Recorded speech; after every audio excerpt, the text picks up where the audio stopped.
Bienvenue dans ce podcast sur le pipi au lit. Alors, à moins que vous ne soyez passionné par les draps trempés et que les machines à laver à 3h du matin soient votre sport préféré, franchement, vous n'en pouvez plus. Voilà, c'est dit. Votre enfant fait encore pipi au lit. Et pourtant, vous avez tout essayé. Couper l'eau à 18h, le réveiller la nuit, les encouragements, les menaces, même la danse de la pleine lune, mais rien. Le matelas n'en peut plus et vous non plus. Et le médecin, il hausse les épaules. Ce n'est rien, madame. Traduction, je n'ai aucune idée, mais j'ai une salle d'attente pleine. Bon, la bonne nouvelle, c'est que au moins, ce n'est pas neurologique. Alors prenez une bonne tasse de thé. Ici, on va parler vrai. Passons au diagnostic. Première piste. Et tenez-vous bien. Où est-ce que votre enfant pose sa tablette ou son téléphone quand il l'utilise? Sur une table? Parfait. Sur ses genoux? Sur ses parties intimes? Aïe! Oui, vous avez bien entendu. Personne n'en parle. Mais une tablette chaude, posée à même le pyjama, tous les soirs, les ondes, la chaleur répétée, ça pourrait avoir un impact.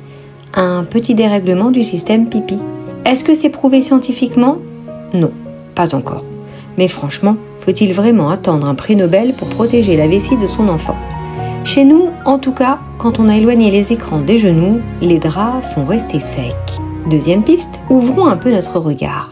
Et si le pipi au lit était une émotion qui déborde? Un petit corps qui la nuit libère ce qu'il n'a pas pu dire le jour. Et ce n'est pas une accusation, c'est juste que, la journée, on a peur de déplaire, peur de se faire gronder, peur de ne pas être à la hauteur. Alors, on se retient, on se tend et la nuit, on relâche. C'est un peu comme des larmes invisibles, version liquide. Parfois, c'est aussi l'arrivée d'un bébé. Et là, une pensée surgit dans le cœur de l'enfant. Et si on me remplaçait? Et si on ne m'aimait plus? Alors, inconsciemment, il redevient tout petit. Il marque son territoire. Il arrose, la nuit. Si on pouvait lire dans son cerveau, on verrait peut-être « J'ai peur de papa quand il se fâche. J'ai peur de décevoir. J'ai peur que la maîtresse me punisse. J'ai peur qu'on ne m'aime plus autant depuis que bébé est là. » Alors que faire? On respire et on change de regard. On arrête de voir ce pipi comme un problème à régler et on le reconnaît comme un message à entendre. Parce qu'un enfant qui mouille ses draps dit souvent bien plus que ce qu'on imagine.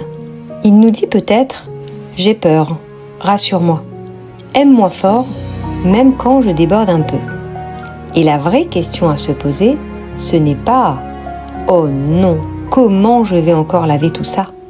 mais plutôt « Est-ce que je suis capable de reconnaître la sensibilité de mon enfant sans la nier, sans la brusquer?